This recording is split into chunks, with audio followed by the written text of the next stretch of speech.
Dzień dobry, jeszcze raz. Miło być znowu w domu.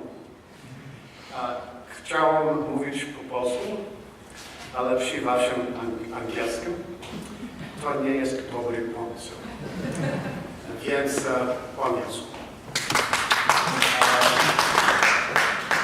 It's a little rusty. Good afternoon, everyone. It's a pleasure to be here and back at Warsaw University and back home in Poland. I was pleased to be here many times while working down the street.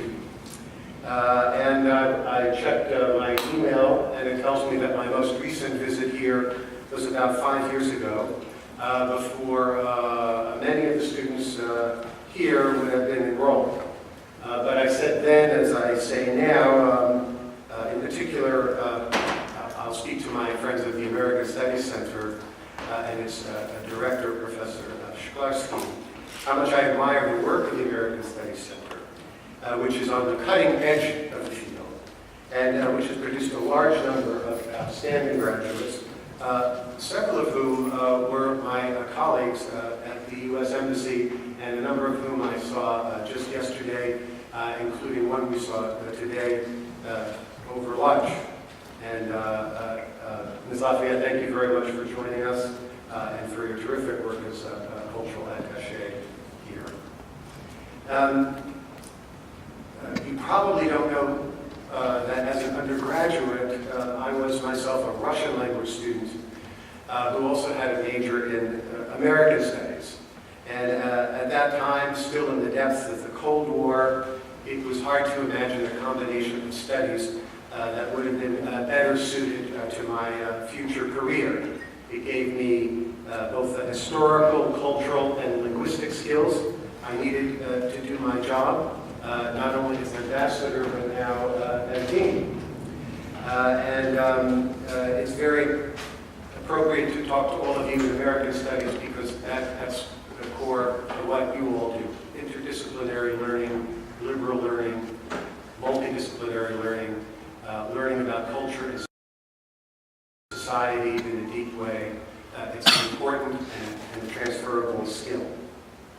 When I met students the last time, the talk time, they remembered as I told them to tell their parents not to worry. That it worked out okay for me, and it would for them as well.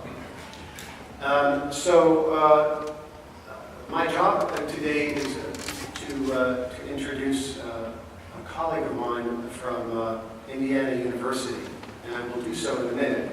The topic of his talk is very much in the news in my country, for sure, given President Obama's recent trip to Japan. It's about war and memory. But we're better to engage that subject than here in Warsaw. Warsaw is really my second home, not only because I lived here for 3 years, not only because I had the privilege of being able to travel to all 16 voivodeships during my tenure here, but because my family is from Poland. My grandparents were born in Poland. I consider myself a Polish American. And it depends how far back you go, of course, what was Poland, what wasn't. But I've been corrected many times to say that both of my grandparents who were born in what is now Kiev are, in fact, and were Polish citizens. And it's impressive living here to see how Poland so effectively deals with how it has overcome war and how it deals with memory and how each region of Poland chooses its own way to address the subject. And I'm always impressed and discuss this with my colleagues on a road trip about how the city of Warsaw moves ahead even as it honors its past. It's a city that's changing so rapidly. It's one of Europe's most dynamic cities. From its architecture to its urban culture to its award-winning museums, from the decisions and debates about what to preserve and what to build around, from the sculpture at the foot of Nowy Świat by Rakowska to the beautiful Chopin bench, which we saw here at the university, and also in Łazienki Park. And I'm so pleased that my former colleague and the present Polish ambassador to the United States, Richard Schneff, is here. Ambassador Schneff, you always have a home at Indiana University. Ambassador Schneff can tell you better than I can about his ties to Indiana University, but when President McRobbie and I saw him recently at his office in Washington, D.C., he told us very earnestly how important was the connection at a difficult time in history to Poland, and why it is important that we continue these ties and also that we deepen them. And in our discussions over the past few days at the Polish American Freedom Foundation and at a certain other university in Krakow, where we also signed an agreement, we've all been impressed about how much this connection means to both of us, and how not only do we seek to honor our past cooperation, but that we want to maintain and deepen it. And that's because the United States and Poland have a tremendous amount in common, as you know better than anyone. Our countries are the authors of the first and second written democratic constitutions. Our countries each have democracy in our DNA. And in critical moments in our history, our countries were fortunate to have had bold leaders who acted decisively when the historic opportunity presented itself to begin the task of building and consolidating democracy in each of our countries. President McRobbie mentioned the school where I'm very privileged to be dean, the School of Global and International Studies, and the fact that we are very proud at Indiana University, very dramatically, to teach some 70 languages, and where we seek to combine a genuine cultural and linguistic knowledge with understanding of the geopolitical and economic forces that shape our world. And I'm especially and personally proud to be a core faculty member of the Polish Study Center. We're joined today by another member of the Polish Study Center who comes from Warsaw, but now lives with us in Bloomington, and is a good friend of mine and of the university's, Professor Savar Małgorzata. Savar, welcome. Thank you for joining us. Yes, you can applaud.